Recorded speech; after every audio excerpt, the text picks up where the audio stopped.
Nggak usah nyanyi mas, presentasi nih. Ya bang, maaf bang. Sebentar. Oke, bisa majuan? Oke. Assalamualaikum warahmatullahi wabarakatuh. Salam semuanya. Nama saya Fatan Maisa Kamil dengan NIM akhir 004. Saya berasal dari kelas saya.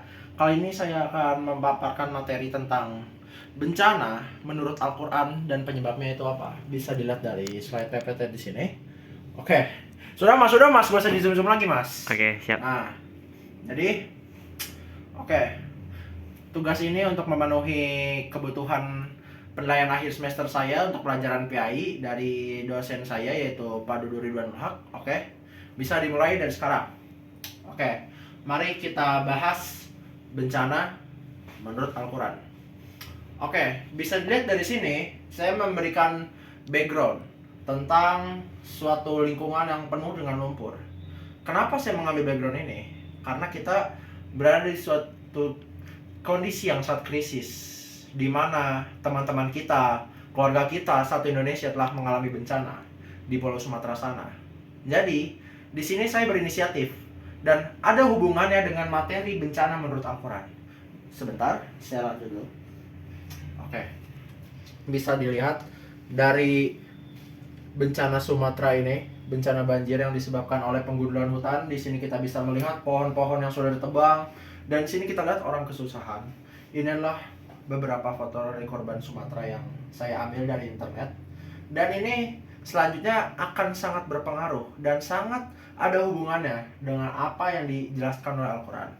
Oke, saya berikan kalian satu contoh lagi biar kalian melihat seberapa parahnya banjir Sumatera ini. Sangat parah bukan? Nah, rumahku saja gak sampai segitunya kerendamnya. Palingan rumahku sampai selutut. Ini sampai serumah. Bisa dibayangkan betapa sulitnya kondisi teman-teman kita dan keluarga kita satu Indonesia di sana. Oke. Sudah basa-basinya dan kita masuk ke inti dari materi ini. Oke. Stop mas, yang di zoom jangan yang ini mas. Siap. Ini cuma contoh. Nah, oke, di sini terkait bencana, saya tuh menyadari bahwa apa yang telah saya cari ternyata ada dalam surah Al-Baqarah ayat 155 sampai 157 tentang bencana itu didatangkan oleh Allah untuk kita sebagai bentuk dari ujian dari Allah untuk menguji keimanan kita. Nah, Al-Baqarah 155 sampai 157 itu menjelaskan bencana adalah ujian bagi kita untuk selalu mengingat Allah. Oke, di sini saya akan bacakan surah Al-Baqarah ayat 155. Bismillahirrahmanirrahim. وَلَنَبْلُوَنَّكُمْ بِشَيْءٍ مِّنَ الْخَوْفِ وَالْجُوعِ وَالنَّقْصٍ مِّنَ الْأَمْوَالِ وَالْأَنفُسِ وَالثَّمَرَاتِ وَبَشِّرِ الصَّابِرِينَ. Oke. Di sini Allah menegaskan dalam surah Al-Baqarah ayat 155, kami pasti akan mengujimu dengan sedikit ketakutan dan kelaparan, kekurangan harta, jiwa, dan buah-buahan. Sampaikanlah, wahai Nabi Muhammad, kabar gembira kepada orang-orang yang sabar. Apa maksud dari ayat ini? Allah memberi kita ujian berupa kelaparan, kurangan harta, jiwa, dan buah-buahan. Itu untuk menguji kesabaran kita, untuk menguji seberapa tawakal kita kepada Allah Subhanahu wa Ta'ala. Ini hanyalah sepotong ayat. Allah menjelaskan di sini bencana adalah bentuk dari ujian. Di sini saya akan lanjutkan. Ternyata yang ini jangan di zoom mas, ntar kena polisi mas. Nah, di sini juga Allah menegaskan bahwa bencana alam itu disebabkan oleh siapa? Oleh kita, oleh manusia itu sendiri. Di mana ayat Allah yang menjelaskan itu? Bisa lihat di sini. Ar-Rum ayat 41. Ar-Rum ayat 41 menjelaskan bahwa kerusakan di darat dan di laut disebabkan oleh manusia itu sendiri. Saya bacakan surat Ar-Rum ayat 41-nya. Bismillahirrahmanirrahim. Zaharal fasadu fil barri wal bahri bima kasabat aydin nas liyudhiqahum ba'dalladzi 'amilu la'allahum yarji'un. Allah di sini menegaskan bahwa telah tampak kerusakan di darat dan di laut. Disebabkan oleh apa? Disebabkan oleh perbuatan tangan manusia. Melalui hal itu, Allah membuat mereka merasakan sebagian dari akibat perbuatan mereka agar mereka kembali ke jalan yang benar. Kita nih tanpa disadari sudah di-spoiler oleh Tuhan yang Maha Kuasa tentang apa dampak dari perbuatan kita, tentang apa yang telah Tuhan perbuat kepada kita. Kita sudah di-spoiler. Kita sudah dikasih tahu masa depan kita secara rinci oleh Al-Quran. Allah sudah tahu bahwa manusia di muka bumi ini pasti akan menyebabkan kerusakan. Maka Allah menegaskan dalam surat Ar-Rum ayat 41, di situ Allah akan menurunkan sebagian akibat dari apa yang telah kita perbuat sebagai manusia. Oke, satu lagi, saya juga mencari suatu ayat Al-Quran. Saya menemukan surah Asy-Syu'ara ayat 151 sampai 152. Nah, Asy-Syu'ara ayat 151, di sini saya bacakan. Bismillahirrahmanirrahim. Wala tati'u amrul musrifin. Ini ayat 151. Janganlah kalian mengikuti orang-orang yang melampaui batas. Nah, apa hubungannya? Allah menegaskan lagi di ayat 152 setelahnya. Allazi yufsiduna fil ardi wa la yuslihun. Oke. Di sini Allah menjelaskan siapa yang kita tidak boleh ikuti, yaitu mereka yang membuat kerusakan di bumi dan tidak melakukan perbaikan terhadapnya. Oke. Di situ saja Allah sudah menegaskan bahwa apa yang telah dari kita capai, apa yang telah kita lakukan terhadap alam itu, kita pasti akan memiliki akibatnya. Contohnya seperti ini. Di sini ditemukan bahwa ada segerombolan kayu gelondongan yang dialiri oleh banjir yang akhirnya sampailah ke permukaan.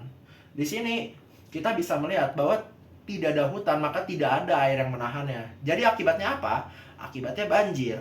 Dan banjir itu pasti akan berdampak kepada warga dan sekitarnya. Nah, yang ini gak usah mas. Nah, oke. Di sini saya lanjut. Oke.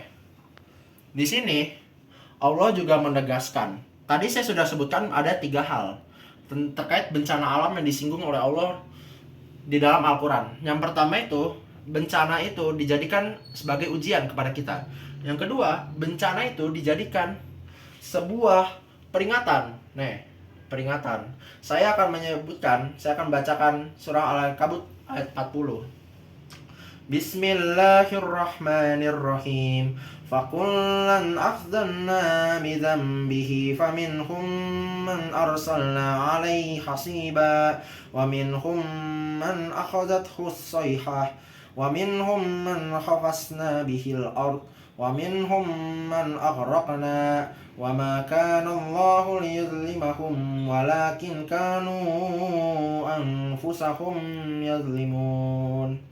Di sini kita membahas sejarah sedikit. Di sini di surah Al-Ankabut ayat 40 Allah menjelaskan bahwa mereka masing-masing mendapat azab karena dosa mereka. Dari mereka ada yang kami timpakan angin kencang, ada yang kami timpakan batu kerikil, ada yang kami timpa suara keras yang mengguntur, ada yang kami benamkan dalam bumi, dan ada pula yang kami tenggelamkan. Nah, di sini Allah juga menegaskan, tidaklah Allah menzalimi mereka, tetapi merekalah yang menzalimi dirinya sendiri. Di sini ada salah satu kalimat dari Allah yang sangat kena kepada saya tadi yang sudah saya sebutkan. Allah itu nggak menzalimi kita, namun kitalah yang menzalimi diri kita sendiri, dan kita juga yang menzalimi pada Allah. Oke, tadi sudah saya sebutkan bahwa bencana itu, pertama itu adalah ujian dari Allah. Oke, satu. Yang kedua, bencana itu adalah ulah dari manusia itu sendiri. 2. Oke. Yang ketiga, bencana itu adalah sebuah peringatan dari Allah untuk kita agar kita selalu mengingat pada Allah. Oke, di sini saya mencapai kesimpulannya bahwa tidaklah kita mengalami suatu bencana alam atas kehendak Allah. Namun, bencana alam juga bisa disebabkan oleh kita sendiri, yaitu manusia. Apa yang kita harus lakuin terhadap bencana alam ini sebisa mungkin, karena ini bencana alam yang berkaitan dengan apa yang kita lakukan, janganlah lakuin aneh-aneh. Jangan deforestasi. Ya. Oke. Sorry guys. Sorry. Dan saya minta maaf Pak, tadi HP-nya agak overheat. Oke, di sini ada bekas saya tuh. Ganteng. Asik.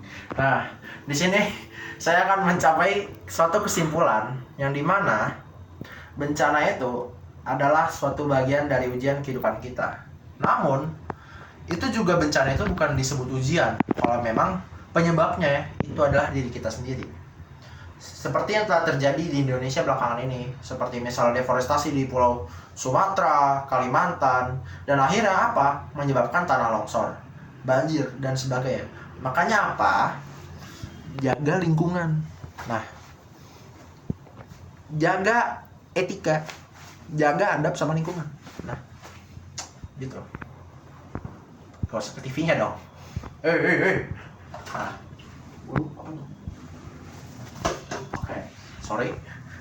Nah, jadi itulah materi dari saya tentang bencana alam menurut Al-Quran itu sendiri.